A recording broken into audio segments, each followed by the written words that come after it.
Esta semana se está celebrando, y durante todo el mes de junio en realidad, el mes del orgullo a nivel mundial, y el lunes pasado fue el Día del Orgullo. Por eso nosotros estamos aquí con Darío Silva para charlar acerca y pensar un poco qué pasó en Corrientes desde aquel año que organizó la primera marcha del orgullo LGTBI al día de hoy, ¿no? ¿Cómo estás, Darío? Gracias por venir. Hola, ¿cómo estás, Gabriela? La verdad que un gusto y un placer poder hablar de estos temas que, bueno, siempre se dan en esta fecha. Claro, casi una década ya de aquella primera convocatoria en la que, bueno, vos fuiste protagonista de esa primera convocatoria acá en Corrientes.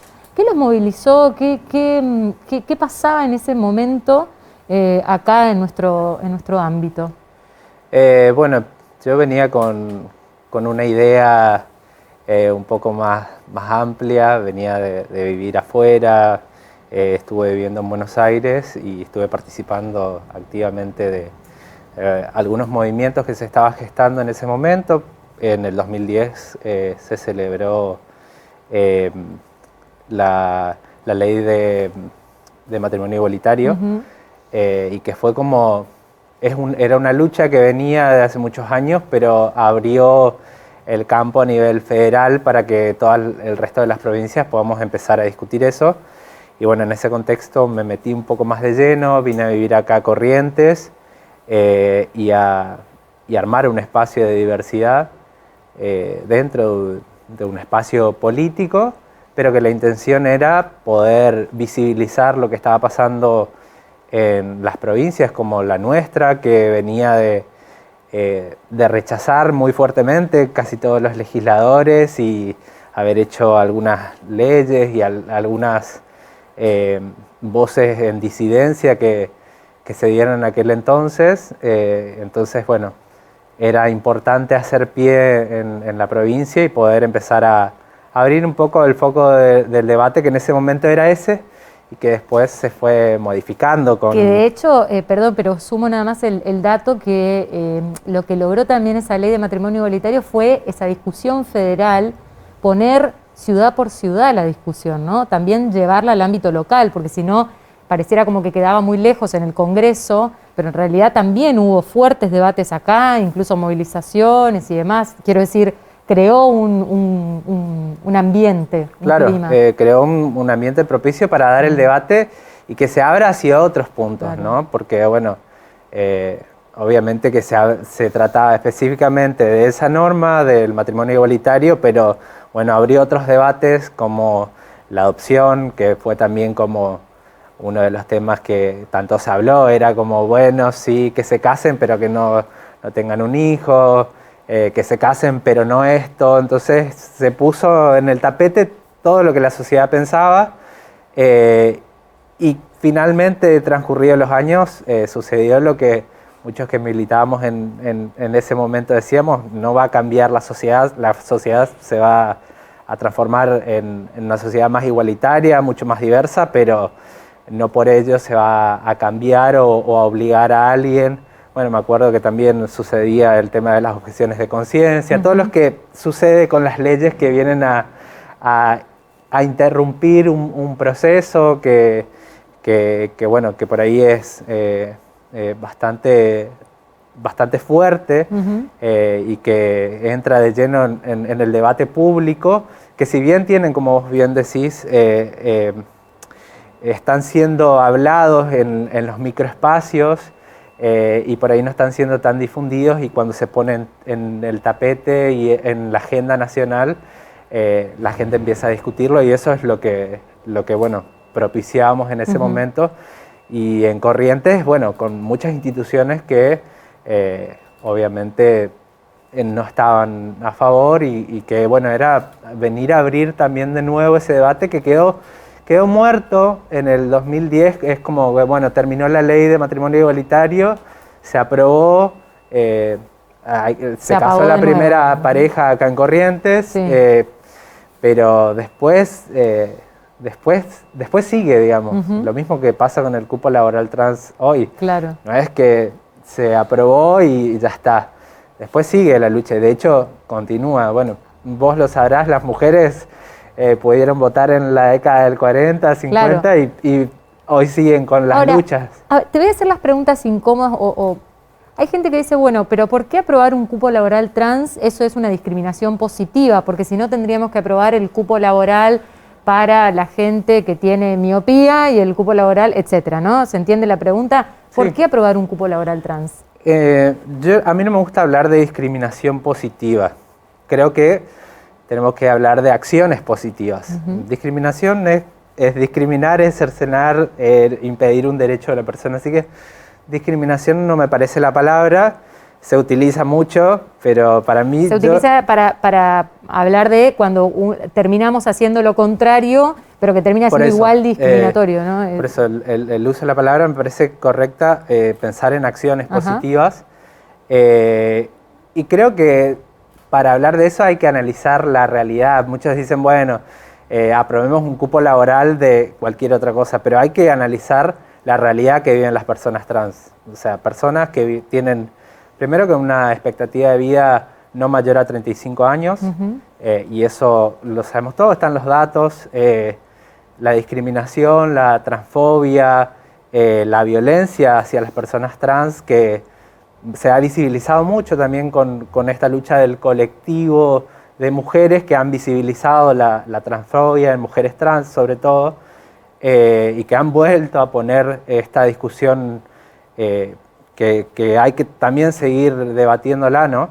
Entonces no es la misma situación de una persona trans, y creo que no es lo que a todos nos gustaría, que la sociedad sea ideal y que una persona trans se acerque un día al municipio, deje su currículum y al otro día la llamen por sus capacidades, o que se acerque a una empresa privada, o que la empresa privada quiera cubrir un lugar de atención al público y no esté pensando en qué va a pensar ese consumidor o esa persona, o qué sucede cuando vamos al ámbito de lo privado e ingresa una persona trans a trabajar y cómo es ese ámbito laboral que se constituye alrededor, qué sucede, cómo se siente incluida esa persona. Entonces, no es lo mismo.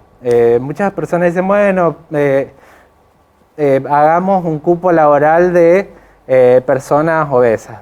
Entonces, no tiene que ver, claro. Porque hay una cuestión mucho más de fondo que tiene que ver con la discriminación, con la vulnerabilidad de los modelo derechos, ¿no? patriarcal y con una mirada sobre lo que no es binario, sobre géneros, digamos, que está en discusión. Entonces yo no lo pondría en el mismo lugar. Me parece que hay que analizar que tampoco las mujeres trans, las personas trans que trabajan actualmente en el Estado Nacional, antes del decreto, porque Presidencia hizo un decreto. El año pasado salió un decreto y bueno, este año salió la ley. Bueno, eran 30 personas en todo el Estado Nacional. Ahora, te pregunto por el ámbito provincial, porque durante el gobierno de Ricardo Colombia, casualmente uno de los señalados como tal vez más conservadores y demás, hizo varias acciones apuntadas justamente al colectivo trans, y de hecho hoy existe una secretaría de deportes dentro de la Secretaría de Deportes de la provincia. ¿Cómo ves esas acciones en el ámbito? Miremos un poco el territorio local. ¿Cómo te parece que está la cuestión? Bueno, Ricardo Colombia en el 2013, yo me acuerdo bien, digamos, que en uno de sus actos de cierre de campaña hablaba de que en el otro frente político había mujeres con pelucas, hombres con pelucas. Esa fue la descripción, digamos. No sé si es la referencia, digamos, sí. Conozco a mucha gente que milita dentro del radicalismo, dentro del frente gobernante, pero casi todo en la provincia el cupo laboral trans no pudo ser discutido. De hecho no fue tratado, cayó el tratamiento. Entonces hay cosas que te hacen dudar, digamos. Es como... ¿Te parece que fue más una medida demagógica que de un momento dado? Me parece que es un logro del colectivo, del frente que actualmente gobierna la provincia, y es un logro de ese sector, pero que igualmente con todo el poder y con la posibilidad de poder modificar otras cuestiones, como aprobar un cupo laboral trans dentro de la provincia, o realizar acciones tendientes a esto que también está en la ley actual nacional, que es la de incentivar a los privados mediante reducción de impuestos.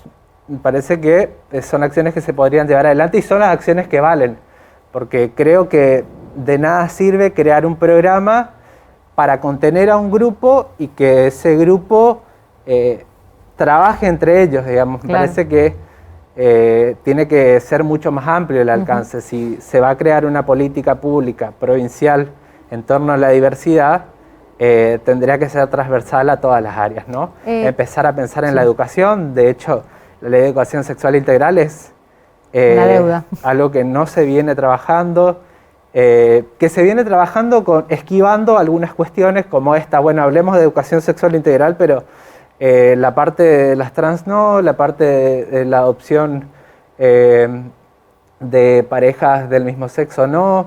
Es como, bueno, vamos a elegir qué parte tratamos y qué no, y no tiene que ver con una política integral. Entonces, bueno, celebro las acciones que se hacen en cuanto a este grupo, del cual también he participado, fui a jugar campeonatos de vóley con ellos, pero me parece que hace falta dar el debate y que también podamos salirnos de la cuestión partidaria y la cuestión militante y empujar todos los frentes, más allá de las ideologías políticas, seguir empujando para que en todos los partidos políticos tengan esa visión de género y diversidad que falta.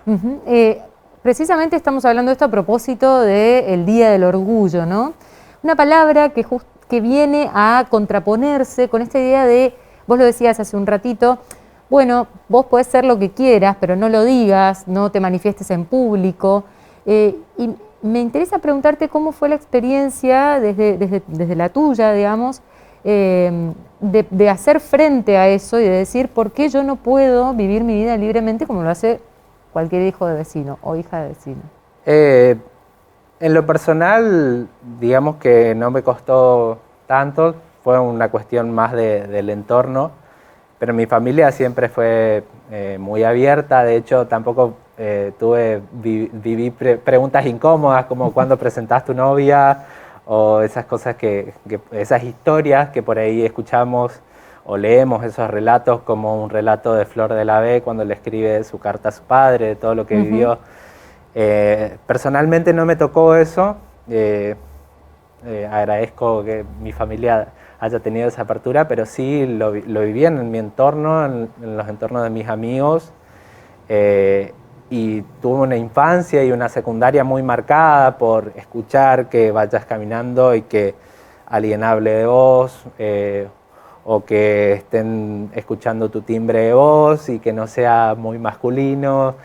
Esas cosas me fueron marcando y también me fui haciendo de muchas historias que fui recogiendo en mi transitar por la vida y por diferentes espacios, y a partir de eso dije, bueno, tengo que hacer algo, no solamente por mí, sino también para las personas que les cuesta hablar. De hecho, alguien que pueda estar mirando el programa puede decir, me animé a contar, me han sucedido después de estar en programas, decir, me animé a contar, me animé a naturalizar lo que me pasaba. En mi caso fue así, fue naturalizar. Creo que mis padres se dieron cuenta en su momento, cuando se estaba por aprobar la ley de matrimonio igualitario, era como, escuchaban algunos discursos y me los mandaban y me decían, esto no puede ser. Entonces ahí entendí todo, digamos, pero mi caso no es el caso de la realidad que se vive muchas veces. Entonces, desde ese lugar mi transitar fue mucho más leve en cuanto a lo personal, pero sí me convertí en una persona muy autoexigente, creyendo que me tenía que exigir mucho más que el resto de la sociedad. Y eso me marcó mucho en mi vida. En todo lo que hago siempre está esa marcación de decir, por más que no haya tenido ese patrón familiar de decirme tenés que ser así, siempre estuvo, y creo que está en la idea de muchos que atravesamos por estas situaciones, y cómo nos fue marcando el entorno de autoexigencias y de tener que ser mejores para suplir algo que a veces suponemos como una carencia, ¿no? Claro, como totalmente. La de ser heterosexual. Darío, muchas gracias. No, muchas gracias a vos y bueno, espero que no solamente esta oportunidad sirva para hablar de la diversidad, sino que se siga hablando, sobre todo con la aprobación del cupo laboral trans, que se pueda seguir dando el debate, más allá de que cada uno piense y quiera pensar lo que quiera. Creo que hay un colectivo que viene reclamando hace mucho tiempo esto y que la lucha en Corrientes todavía continúa. La igualdad pasa precisamente por prestar atención a la diversidad y eso es lo que hicimos hoy aquí en Final Abierto.